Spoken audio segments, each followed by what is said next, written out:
Okay, good morning, everyone. Happy Tuesday. Thank you for being here.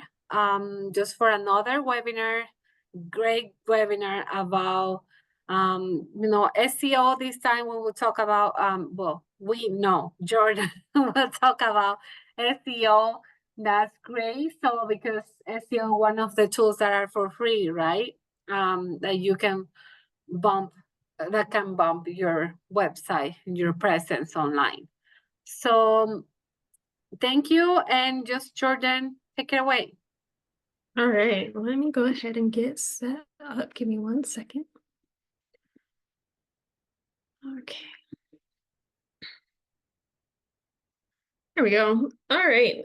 Thank you again to the New Mexico Minority Business Development Agency for having me today to run this webinar.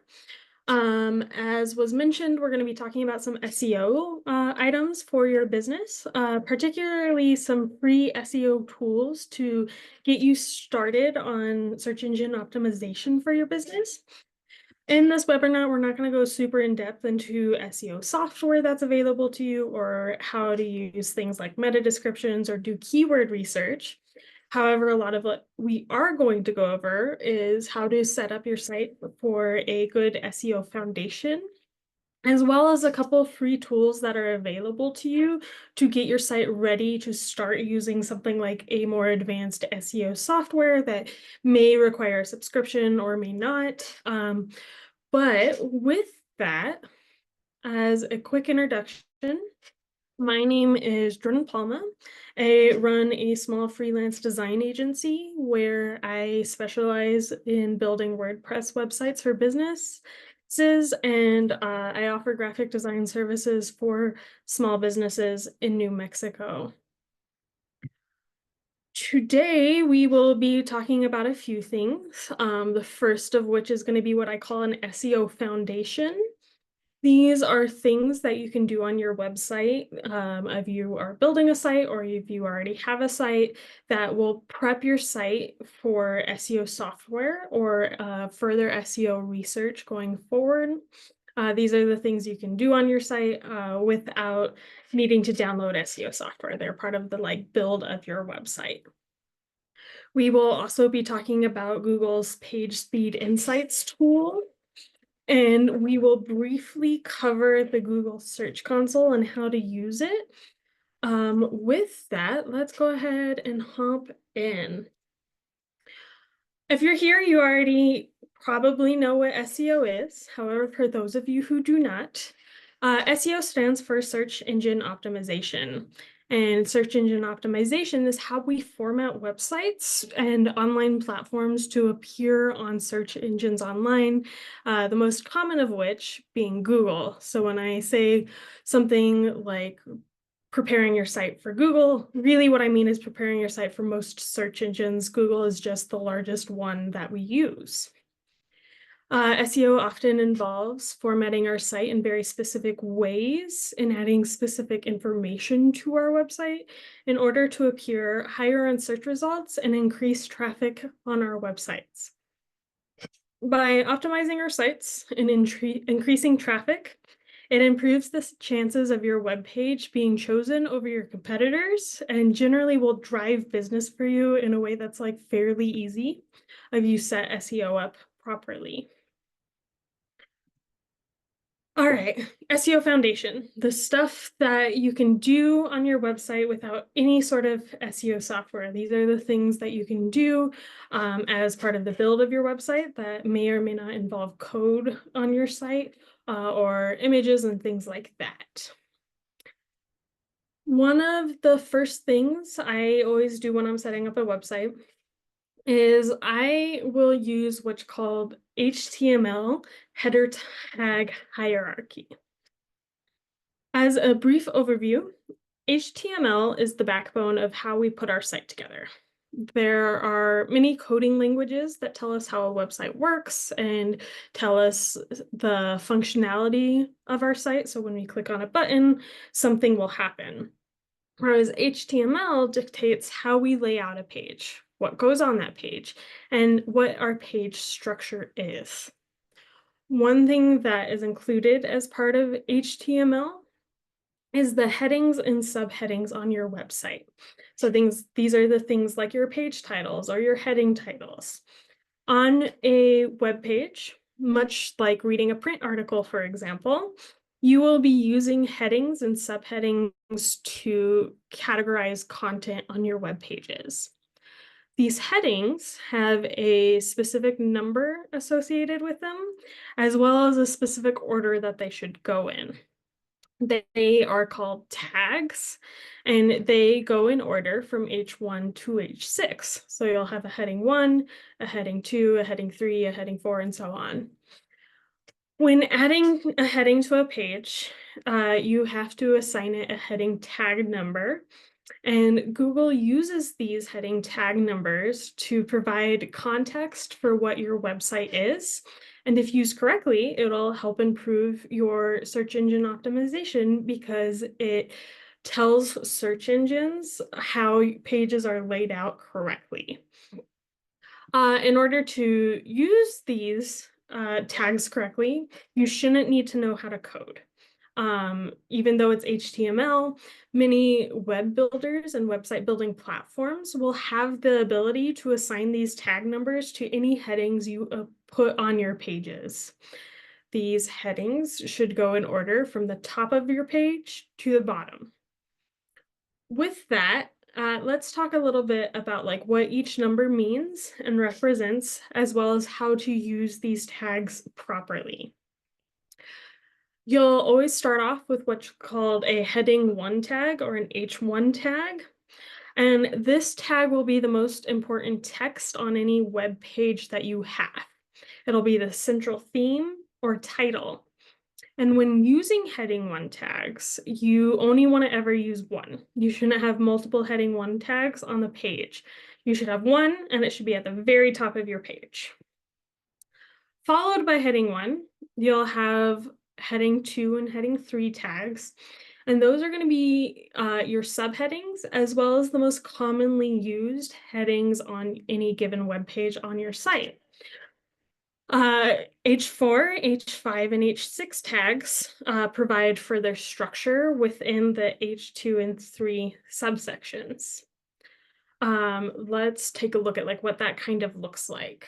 So on any page, you'll start with a heading 1, and then often you'll scroll down and you'll see the first heading that is associated with the content you have on a web page. That'll be your H2 tag. And if you have content that is broken down under that subheading, further, you'll use an H3. And then if you need to break that down further, you'll use H4, H5, H6. So a web page could look something like what's provided on the right here, where you have multiple H2s and H3s, but you're only ever going to have one H1. These headings give structure to your website. They allow you to categorize information to be easier for viewers to read. If you read things like newspaper articles without those sort of headings on it, and there's just like big blocks of text, it's really hard to understand what's going on, and it really decreases user experience. So it's good to include these things as well as breaking down information. It's great for SEO. That was a lot of like theory about H1 tags, and they're a little hard to understand if you don't have context for what you're looking at. So what I'm going to do is I'm going to go ahead and open up the Minority Business Development Agency, and we're going to take a look at like this tag structure. At the top of the page here, and often on many sites, what you'll see is you're going to see this banner, and inside the banner, you're going to have something like the About Us or Partners or Resources. This is going to be your page title, and it's also going to be your H1 tag that you're going to use. As you scroll down, we can see that there are other headings that are being used throughout the page. All of these headings are going to be H2s, 3s, 4, 5s, and 6s. So we have our H1, and as we scroll down, we'll have a heading here. This is likely an H2 because it's the first one under an H1. And this is a whole category of information, so it's not broken down further, so we don't have any H3s here. The same happens with the rest of the page in this section, right? There's an H2, there's no further information broken down in this block of information. So we'll have another H2, an H2 here, and then an H2 here. As you scroll down, you'll notice that this H2 section is broken down into even more subcategories. So this is when we would start using H3s. If like Gabriella's bio was broken down, for example, even further, we would use an H4 under here to continue breaking down that information. However, it's pretty uncommon to see H4s, 5s, and 6s used very commonly on websites. So I'm not surprised there's not something like that here. Great, that is header tags. One of the other things you can do as part of the foundation for your website in terms of SEO is what's called linking. Sometimes it's called backlinking. And there are two types of links you should be spreading throughout your website, kind of sprinkling in along the content of your web page. These links are separate from your navigation bar at the top of your page and your footer.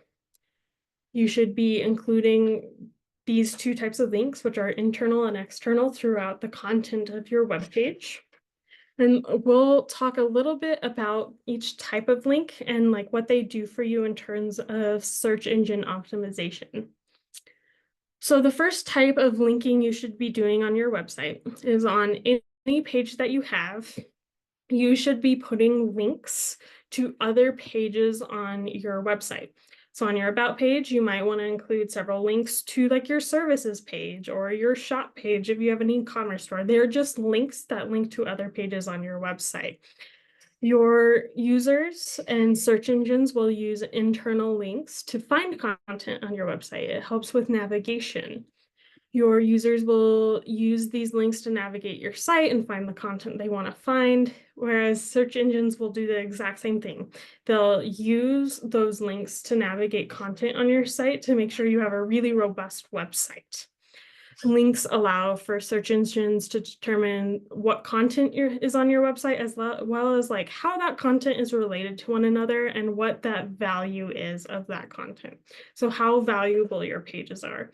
The more links you have up to a particular web page on your website, the higher the chances there are of that page showing up in search results. The more links a page receives, the more important it will seem to search engines. Therefore, good internal linking is pretty crucial for your SEO, and it's a really simple way to start. The second type of linking you should be doing on your website to improve SEO is what's called external linking. And external links are links that lead to other websites. So they're from your website to another URL or domain. By providing 2 or 3 of these links on your pages where you can help a search engine better understands your relationship to other sites and increase its SEO ranking. They specifically show Google how your content relates to other pages. External links will provide value to your readers by offering more information and resources. And external links should help you build a relationship with other sites, which can lead to exposure, traffic, and what's called backlinks, which are links on their website that will link back to yours. All of these things increase your site's credibility in the eyes of search engines. In terms of the types of external links you should be using, they should be credible websites that relate directly to what your business does. You never want to just use random links here. Things that come in mind as examples of external links to use are things like partner websites. So do you have business partners you often work with? Do you want to feature them? Those are great ways to provide external links, right? You can list your partner out and then you can provide a link to their website. Or if you have sponsors, that's another really good way to get started with external linking.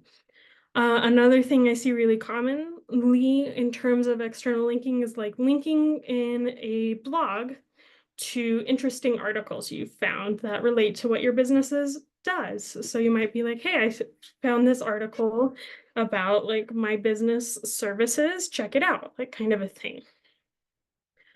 In addition to linking, it's also really important, not just for the foundation of your website as a whole, but for SEO to make your site accessible.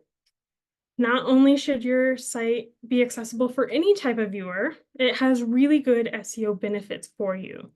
You want to make sure that your website can be accessed by individuals with visual impairment or individuals who are using what's called a screen reader, which reads aloud the text and content of the website to somebody who may be visually impaired and can't see that content themselves.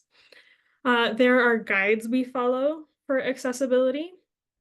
Most web developers will follow what is called the Web Content Accessibility Guidelines, often shortened to WCAG. So when you start looking up things related to accessibility, you'll see the acronym WCAG used really often. These guidelines are published by the Web Accessibility Initiative of the Worldwide Consortium. It's an international standards organization for the internet, and developers will follow kind of the guidelines they put out in terms of how we organize content on the web. A few things that are laid out on those guidelines are things like color contrast, alt text, and font size, and we'll talk a little bit about how to have best accessibility standards for each of those categories. There are more things you can do to make your site accessible for viewers, but these are the three I always start with. The first thing you're going to want to do when you start looking at accessibility on your website is you will look at the color contrast of things like shapes or buttons or backgrounds on your website. Oftentimes, if you have a website, you're not just going to be making things in black and white. You're going to have multiple colors that you're going to be using. You're going to have buttons with various colors of text or backgrounds with like various text colors on top of it. When using colors on your site, color contrast is really important to keep in mind. When using color, it's important to have sufficient contrast between the background and foreground colors used on your site. Low contrast colors will make it really difficult for visual users or users with visual impairment to read or understand the content of what you're putting on any given page on your site. So if you have something with really low contrast, it may not be something that somebody can read. In terms of best practices, WCAG outlines that you should have a 4.5:1 ratio of color contrast for background colors versus text. So backgrounds with text on top of them. If you have larger text, it should have a 3:1 contrast to its background. Generally speaking, whenever you can provide black text on a white background, it's going to be the easiest to read. And warm and cold colors make for the best types of color contrast. These things, like the 4.5:1 ratio, are really hard to determine just by looking at something, right? Where somebody might be able to read this no button, like off the bat, but you don't know that everybody can. As such, when you're looking at colors you're using on your website, it's really beneficial for you to pull up a contrast checking tool for all of the color combinations on your website. There are many that are provided. I will provide a link to one at the end of this presentation. And when you're using those color contrasting tools, you should do every single type of color combination you have on your site to make sure that they all are ADA compliant. And if they're not, note which ones are and try and only use those.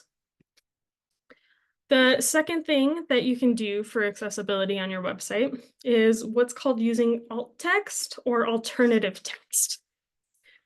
When you upload an image to the site, you will have the option to add what's called alternative text to any given image. I see this missing from a lot of sites pretty frequently, and it's a pretty important thing to include for accessibility. What alt text is essentially just metadata that you can edit on any particular image on your site. When screen readers are being used on a website, it will read aloud all of the content on your site. So the screen reader will take a look at your web page and start reading aloud the content it sees. If it runs into an image, what it's going to do is one of two things. If it doesn't have alt text on it, it will read aloud the title of your image. And if you're like me, a lot of times I'm saving images as something like image 4738 or draft 1, draft 2, draft 6, or something like that when I'm working with images initially.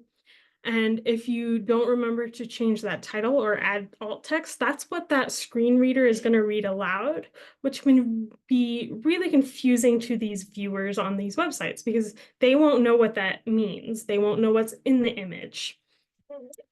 If an image does have alt text, however, instead of reading that generic title that you may provide, like image 4738, it will read the alt text that goes under it, which should be a description of what is in the image.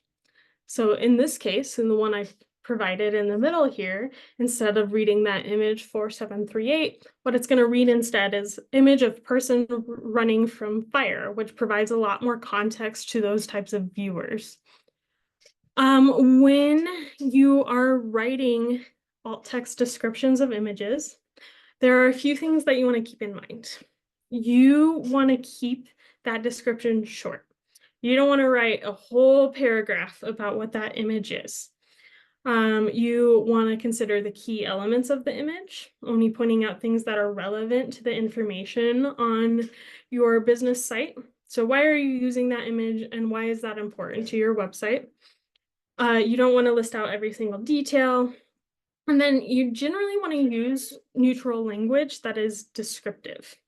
You don't want to use language that is like saying pretty woman or like something like that because it could show bias on your website. And you want to list why it's important contextually for your website. The last thing I always recommend looking at in terms of accessibility on your website is going to be the types of fonts you use and how big those fonts are on your website. When using fonts on your site, you are going to want to choose fonts that are simple and not highly decorative. You don't want something that's really difficult for readers to understand or read, especially when you're thinking about people with visual impairment. You want to use generally pretty simplified fonts with a few decorative fonts like thrown in here and there if you're using some decorative elements in the text on your site. Fonts should be as easy to read as possible. And the standards in terms of font size are going to vary for desktop versus mobile. So I've provided a little table here that kind of goes over what you should be doing when you're creating a responsive website and how those fonts should look on a mobile device versus a computer. Generally speaking, though, you want to use a minimum font size of around 16 pixels for body text, which is like text that is in paragraphs and things like that. If possible, I always try and use 20. However, that might not be the case for all websites. With larger text, such as headers or page titles, you want to use around 35 pixels. And when you have things like blocks of text that are in paragraphs, you want to make sure that you're using a larger line height than what is the default.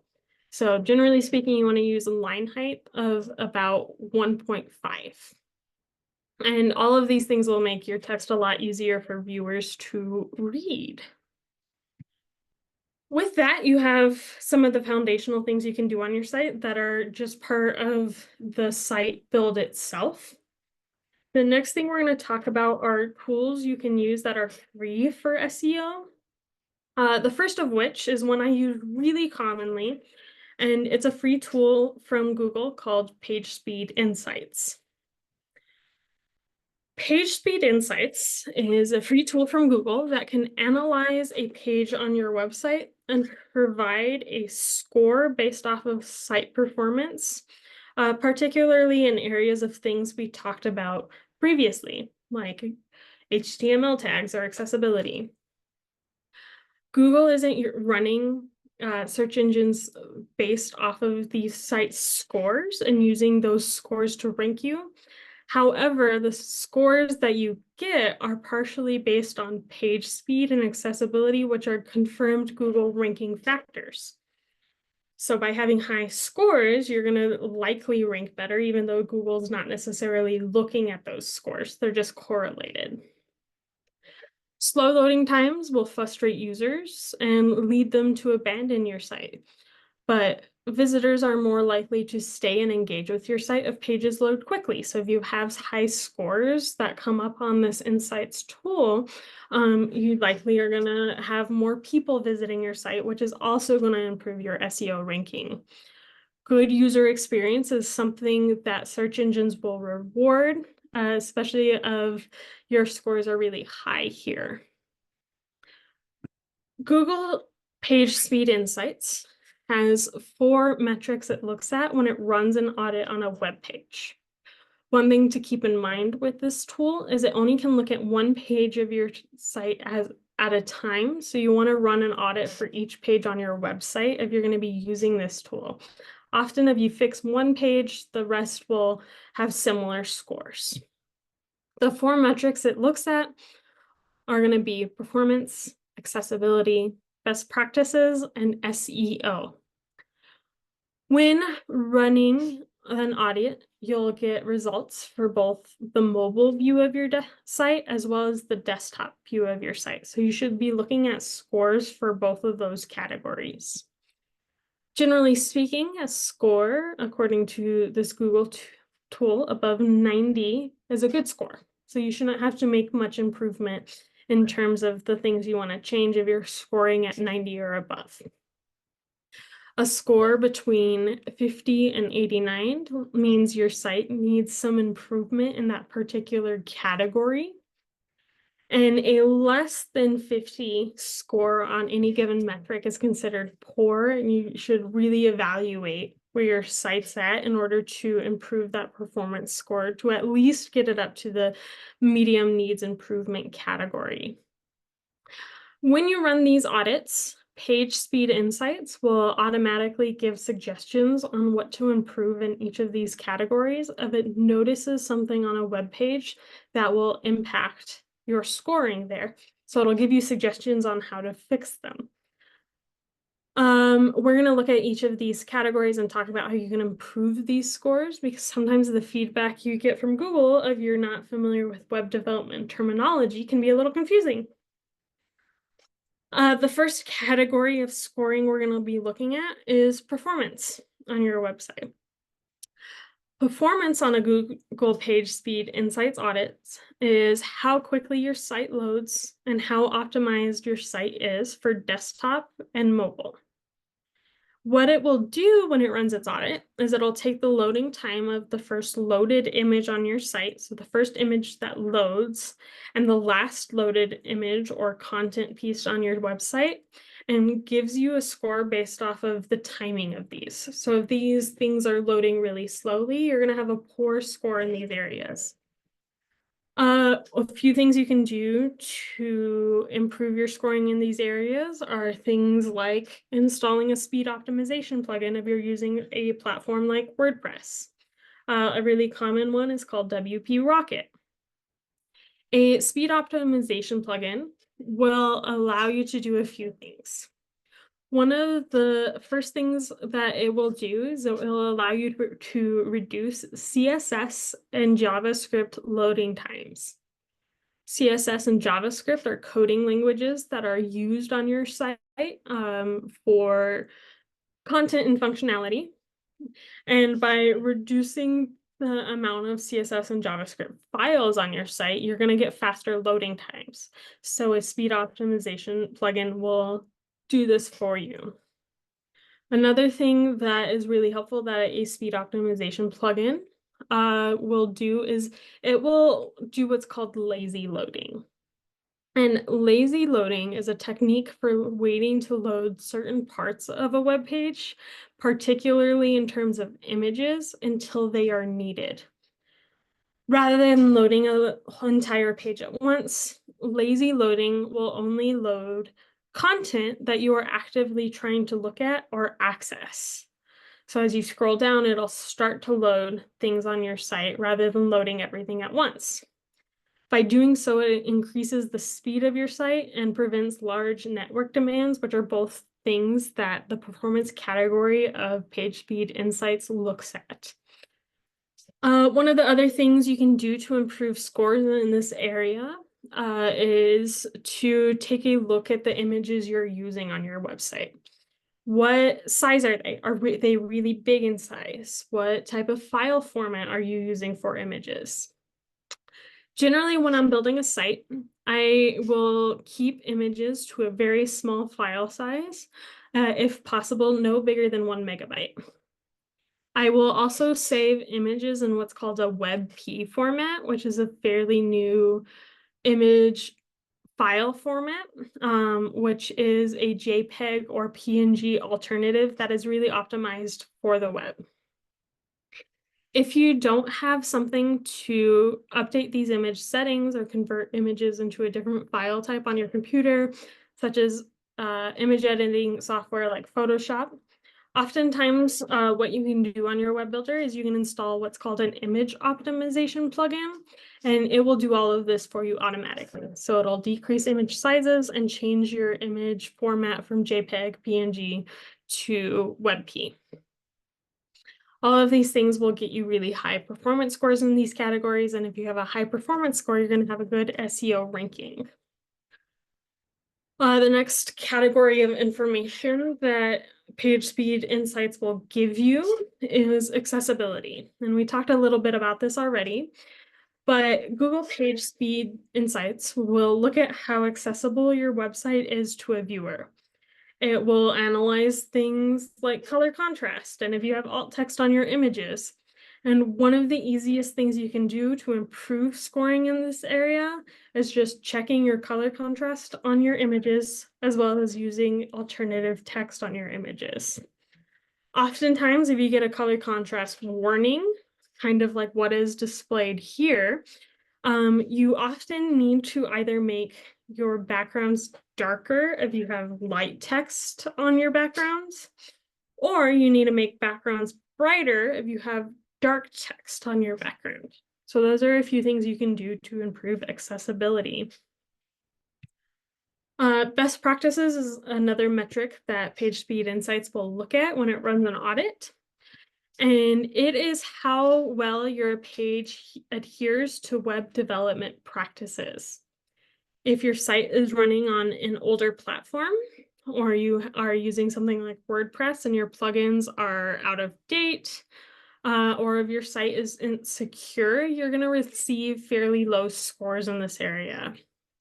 You always want to make sure you're using an updated version of your web building platform. In my case, it's often WordPress, so I always want to make sure I'm using the latest version of WordPress.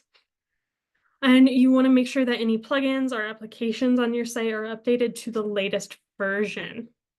In WordPress, I know that you can set these things to automatically update, so you don't have to go in and do those updates yourself very often unless something goes wrong. Other things to improve scores in this area are making sure that your site is secure. It is now industry standard to have what's called an SSL certificate on your website.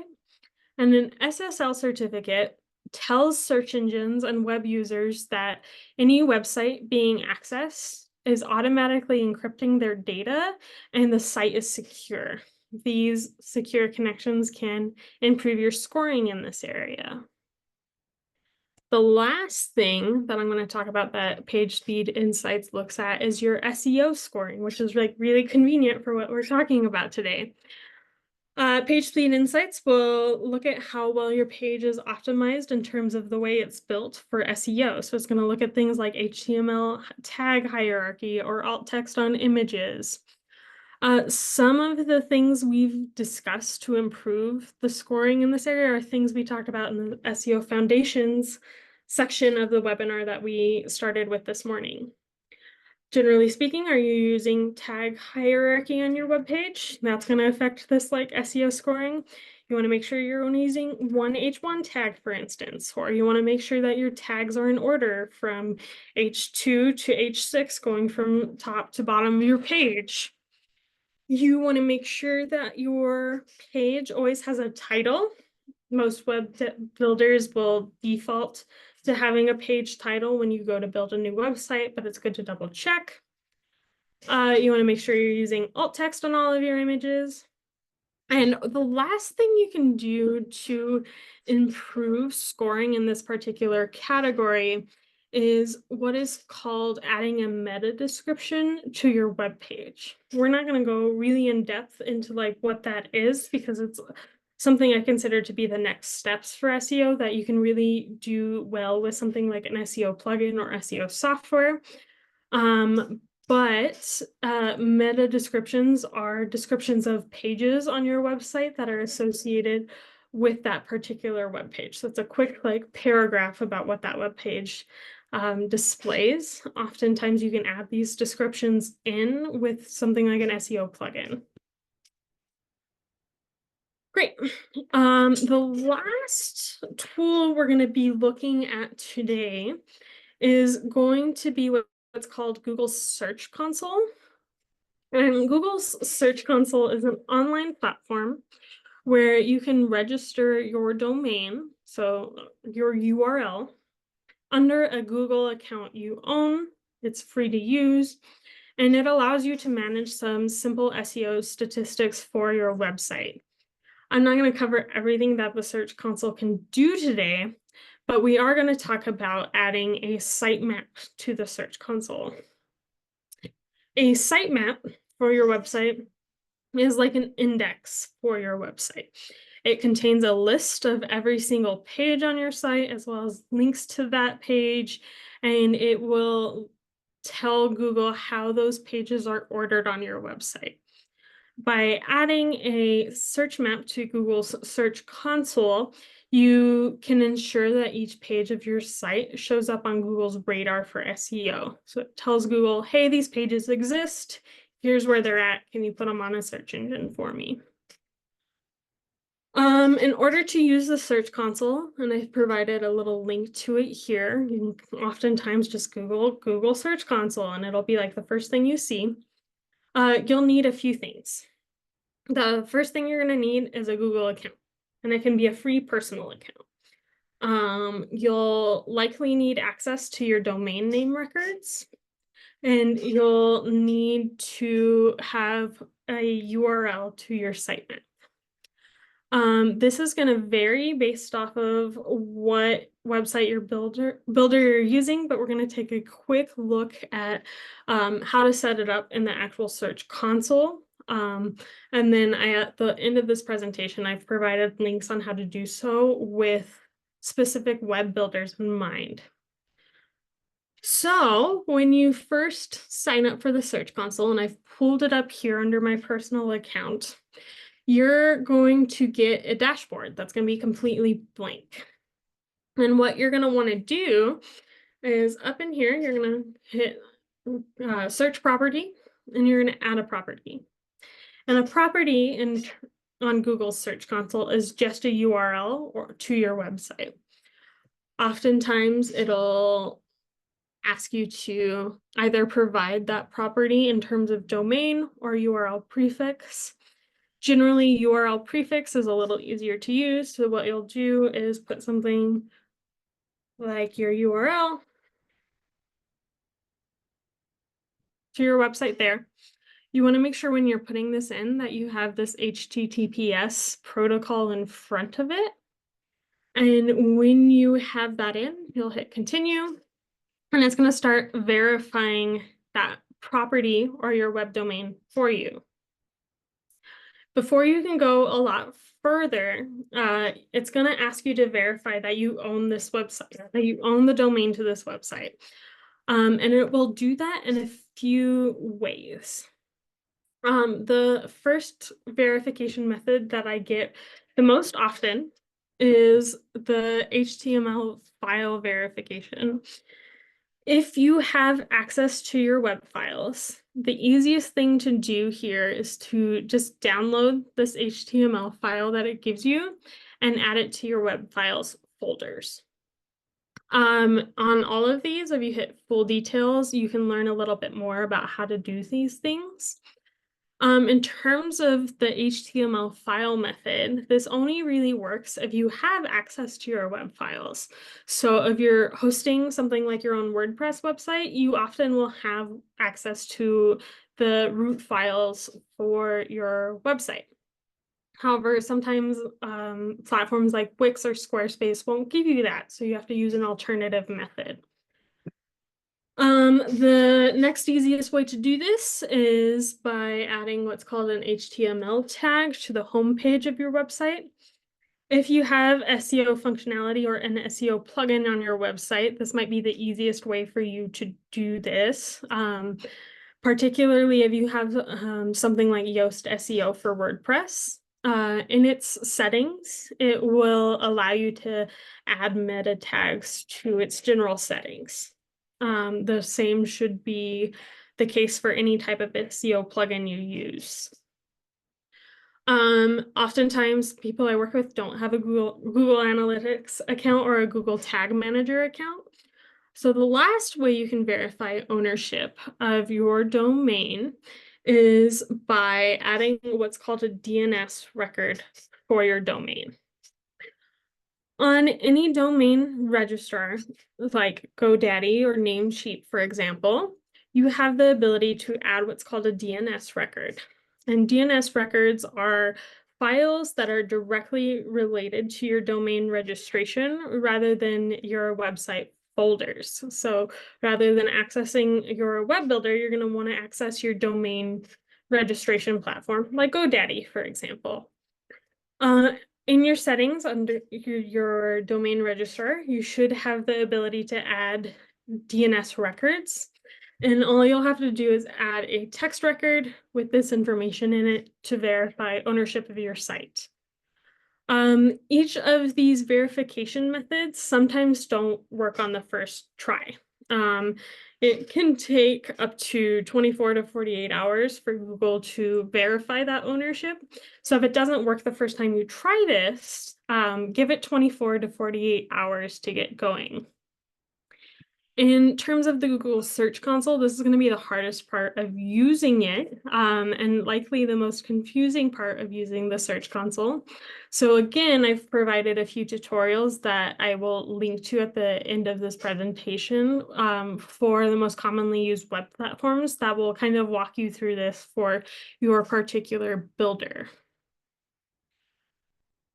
Once you have your domain registered, you will get an overview of your website. And the Search Console will give you some metrics that you can look at in terms of SEO. But what we are going to do is we are going to go to sitemaps and we'll add a sitemap URL to your website. If you're using something like Wix or Squarespace, you will automatically have the sitemap produced for you. All you should have to do here is add a sitemap to the end of your URL for your website. So we'll put something like jordandesigns.com, then we'll /sitemap.xml. If you're using these platforms, that's all you should have to do. You just have to hit submit, and then your sitemap's going to be registered under Google. If you're using something like WordPress, it's a little bit more complicated. WordPress automatically won't make this map for you, so you have to tell it to do so. The easiest way I have found to do this is to add a plugin called Yoast SEO, which is free to use. And in Yoast SEO's settings, you can enable sitemap functionality. And by doing so, one will be created for you. Once that's enabled in Yoast SEO, you can go back to the Search Console and just add this / sitemap.xml, and it should work for you. Once your sitemap is on the Google Search Console, your Google knows to look for your website when it's producing search results. Then it can index your website and search pages. It's one of the easiest ways to get onto a search engine. In terms of next steps, those are all the things I really wanted to cover today to get you started on your website. But it's important to know that SEO is complicated, and it has an entire field of web development that you can dedicate so many hours into. Some folks even make careers out of just being SEO experts. The information I'm going to give you today is a great starting place for your SEO journey for your website. After reviewing some of what we've talked about, I know these slides are going to go out after this webinar is over. You can take a few more steps to further the SEO on your website. One of the things I encourage you to delve deeper into SEO with is called Yoast Academy. It is part of Yoast SEO's platform, and it has a bunch of tutorials and lessons on things that you can do on your website to improve search engine optimization. I'd also encourage you to start doing some research into what keywords are and how to use them effectively. The link to an article regarding keywords is listed here. Another thing you want to do is start looking up what meta descriptions are for your website and how to use them. Again, another link is here. To wrap things up today, there are a few resources that I have provided, such as a contrast checker, as well as some Google Search Console tutorials for your website. We have about 14 minutes left. So before I end this webinar, I want to open up the room to the attendees and see if anybody has any questions. And you're free to put them in the chat.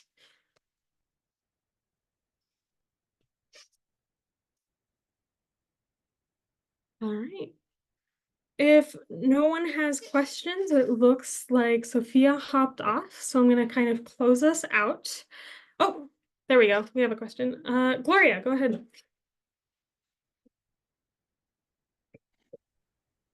Jordan, Yes. I'm sorry about that.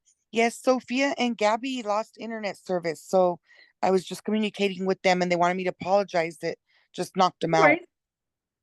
Okay.